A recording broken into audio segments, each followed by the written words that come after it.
Bonjour tout le monde, j'espère que vous vous portez à merveille comme d'habitude. Me voilà de retour.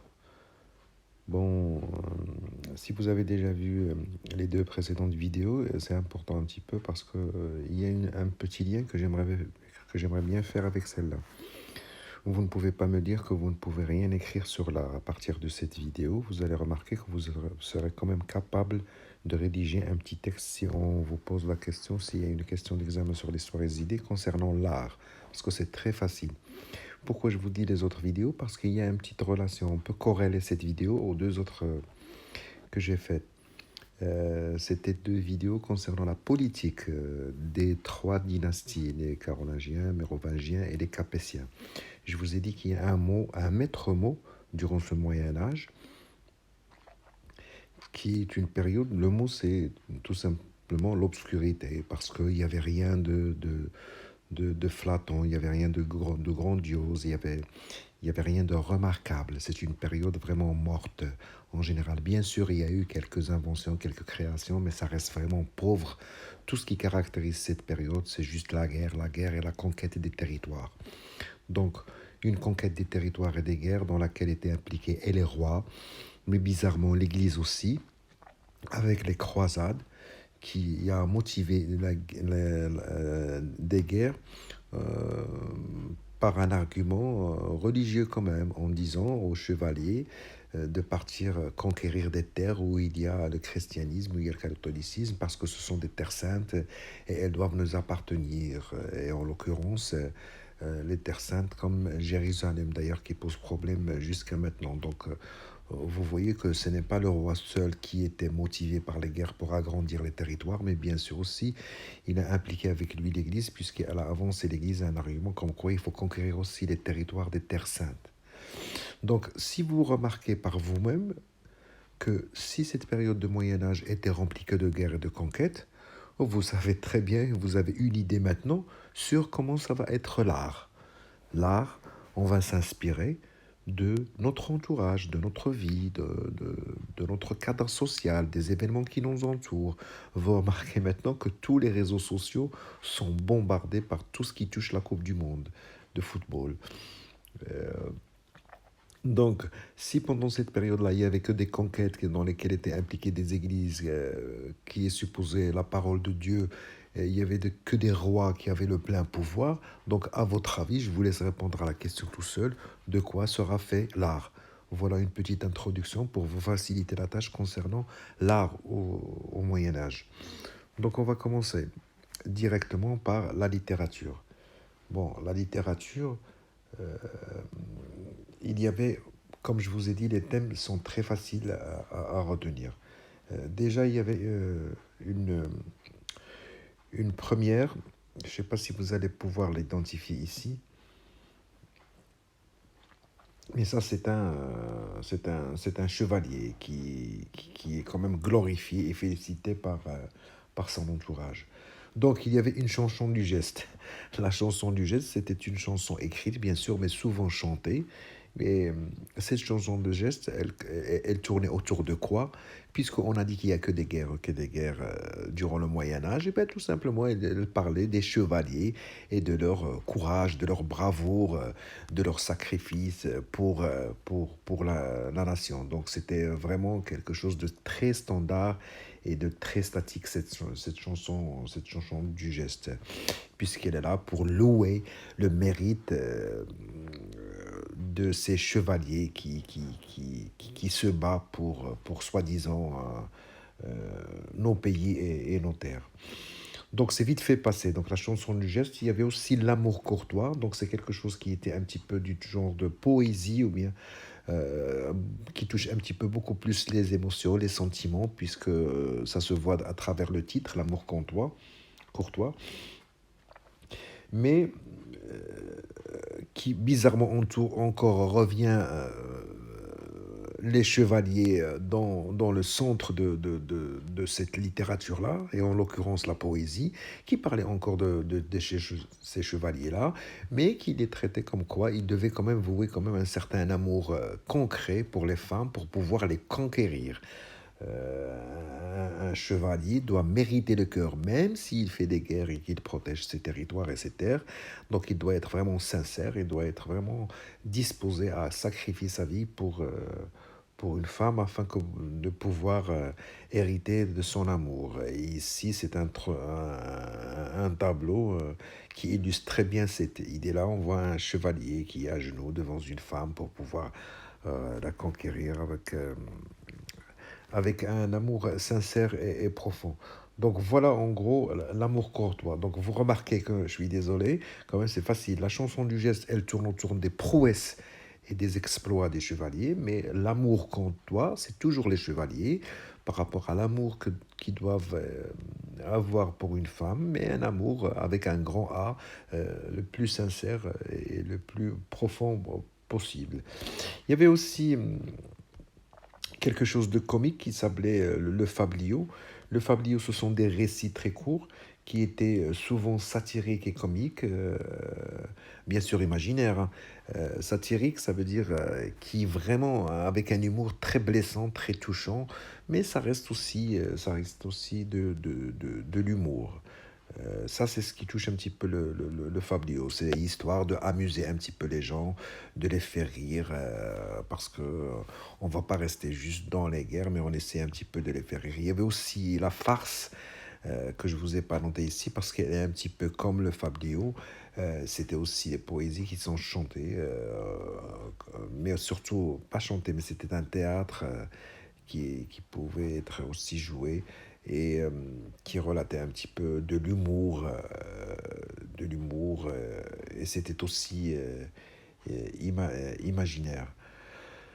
Tout ça va conduire vers la fin du Moyen Âge, vers un petit peu le 16e siècle plutôt. Lorsqu'on va rentrer dans la Renaissance du 16e siècle, il y aura un genre épistolaire aussi, une autre forme de littérature, mais ça ne concerne pas plutôt le Moyen Âge. Voilà. Alors, maintenant qu'on a vu un petit peu la littérature, on va passer, vous avez remarqué que c'est très simple quand même à retenir. Vous parlez des chevaliers, des guerres de l'amour et un petit peu d'humour avec le fabliau et les farces. Euh, la peinture. La peinture, malheureusement, elle va encore revenir au même sujet dont je vous ai parlé. C'est pour ça que je vous ai dit que la première vidéo est très importante. La peinture, elle va aussi s'aligner avec la politique. Je vous ai dit que c'était les conquêtes, les guerres, les chevaliers, les rois, les églises. Et bien, tout ce qu'on va peindre, c'est ce qui se passe autour de nous. Et bien, alors vous allez me dire, qu'est-ce qui se passe autour de nous? Ben, le Moyen-Âge, il n'y avait que des guerriers. Des guerriers, là, il y a un tableau très connu qui est la chanson de Roland, une chanson qui était chantée, écrite bien sûr dans la littérature et chantée par rapport à un certain Roland et qui va être peinte et qui va faire, ça va être un tableau très connu et qui parle de ce Roland-là. Ce Roland-là, c'est qui? C'est tout simplement le neveu de Charlemagne. Le neveu de Charlemagne du, euh, du haut Moyen Âge et qui vantait ce chevalier, enfin ce chevalier, ce guerrier plutôt, parce qu'il était vraiment très courageux. Il a fait vraiment une preuve d'un grand acte de bravoure, parce qu'il est resté défendre son territoire et son Charlemagne avec un dernier troupeau et qui s'est sacrifié et qui est mort le pauvre juste pour que le reste des soldats et de ce Charlemagne puisse être protégé. Donc c'est comme s'il s'est sacrifié, lui et ses soldats, pour le peuple. Il y a aussi, à part la guerre, qu'est-ce qu'on peut peindre, comme je vous ai dit tout à l'heure? Eh ben, vous allez me dire, puisque vous avez retenu la leçon, on va toucher l'église.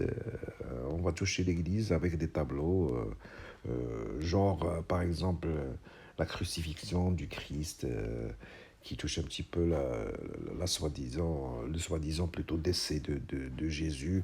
On va avoir aussi partout la peinture dans les églises. À chaque fois qu'on construit une église, on la bourre complètement de tableaux, que ce soit au plafond, mais aussi sur les côtés.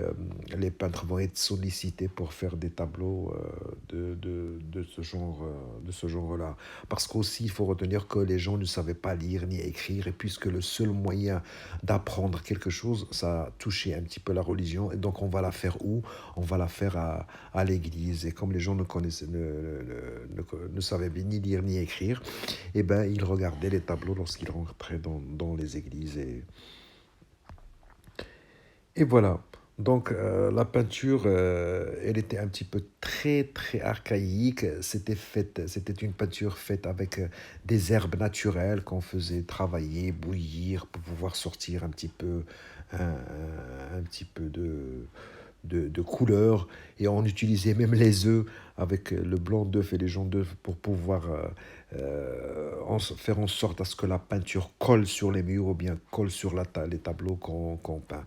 Donc vous comprenez que c'était vraiment très rudimentaire et très archaïque. Mais les sujets, j'aimerais bien que c'est ce que vous allez retenir sur la peinture, tout comme sur la littérature. Voilà. Et on passe à l'architecture. Malheureusement, moi j'y peux rien, c'était comme ça, hein. Tout comme on l'a dit tout à l'heure, vous maîtrisez la politique, vous allez pouvoir maîtriser l'art parce qu'on va relancer encore le même sujet. On va revenir à la charge avec le même thème, c'est les églises. Qu'est-ce que vous voulez franchement l'architecture touche? Qu'est-ce qu'on va construire? Il n'y avait pas encore, à part vers le 12e, 13e siècle où il y avait un petit peu de construction très timide, mais en gros, les plus grosses constructions étaient d'ordre religieux et donc des églises. Ce qui fait la différence quand même, c'est entre les églises d'avant et les églises plutôt, l'art romain et l'art du Moyen Âge, surtout à partir du deuxième siècle, c'est l'art gothique. Cet art gothique, il consistait à quoi? Il consistait à pouvoir pousser un petit peu plus les constructions par rapport à la hauteur. Ça veut dire on va essayer de construire un petit peu plus haut par rapport aux arcs. Vous remarquez, là, je vous ai mis une petite photo, les arcs vont être plus voûtés pour pouvoir supporter des constructions un petit peu plus hautes. Euh, une église, bien avant le Moyen Âge, elle était toute simple, regardez, très timide, elle est très transversale. On partait sur la largeur, alors que euh, je suis désolé de vous le dire, mais vous ne pouvez pas oublier ce monument historique qui va vous permettre de retenir l'architecture du Moyen Âge pour pouvoir en parler de cet art gothique. Puisque je vous ai dit, la première caractéristique, c'est la hauteur, mais vous avez là devant les yeux tout simplement la cathédrale Notre-Dame de Paris, qui est l'un des monuments les plus visités en France. Cette cathédrale a été construite pardon, au XIIe siècle. Et ben, c'est le meilleur moyen de illustrer cette nouvelle architecture. Vous remarquez la différence entre les deux églises. Ici, on était dans le transversal, alors que dans la cathédrale de Paris, on part sur la hauteur. Je ne sais pas si vous pouvez regarder là, vous pouvez trouver ça sur Internet. Les fenêtres sont beaucoup plus larges et beaucoup plus hautes, donc on est beaucoup plus dans la grandeur. Je vous parle de l'art gothique, hein. Vous remarquez la nouveauté, c'est ces arcs-là qui sont quand même, ces voûtes qui sont quand même une caractéristique nouvelle. Nous remarquons les trois voûtes au rez-de-chaussée de la cathédrale, mais on les remarque aussi un petit peu au premier étage avec les fenêtres. Voilà un petit peu par rapport à l'art. On n'a pas grand-chose à dire. Il faut juste comprendre et savoir comment l'expliquer avec ces exemples-là, puisqu'il s'est aligné avec ce que c'était le milieu et le cadre de vie du Moyen Âge en matière de politique, puisqu'on était dans les guerres, puisque c'était le pouvoir des rois, puisque c'était... qu'est-ce que je peux vous dire d'autre? Puisque c'était les églises, donc les rois et les églises qui avaient tout simplement les pouvoirs, et ben c'est normal que ce que vous allez trouver concernant l'art, et ben ça va, ou l'architecture ou la littérature, ben je suis désolé, ça va être aussi des sujets qui touchent ce thème-là. Donc, essayez d'être cohérent si vous parlez de l'art, puisque c'est, comme je vous l'ai dit, c'est très facile. Je vous ai aussi noté ce que vous pouvez dire ici si vous voulez retenir ça ou bien l'écrire de cette manière-là. Et voilà, plutôt la vidéo touche à sa fin. J'espère que c'était très simple. Je le redis une fois, je suis désolé, je ne veux pas être lourd, mais l'art, que ce soit architecture, littérature ou bien peinture, ils viennent s'aligner avec ce qu'était le cadre et le contexte de vie. Guerre, pouvoir des rois, politique, euh, église. Donc ce sont les thèmes qui vont toucher les trois domaines artistiques du Moyen Âge. Et voilà, donc je vous remercie. J'ai remarqué qu'il y a beaucoup de gens qui regardent des vidéos, mais qui ne s'abonnent pas, qui ne mettent pas de like. S'il vous plaît, c'est ça ce qui nous pousse à vous mettre et poster plutôt des vidéos et travailler encore sur d'autres à venir. Donc, je compte sur vous pour vous abonner. Mettez des messages, mettez des remarques si vous voulez, il n'y a pas de problème. Si vous avez besoin de quelques vidéos,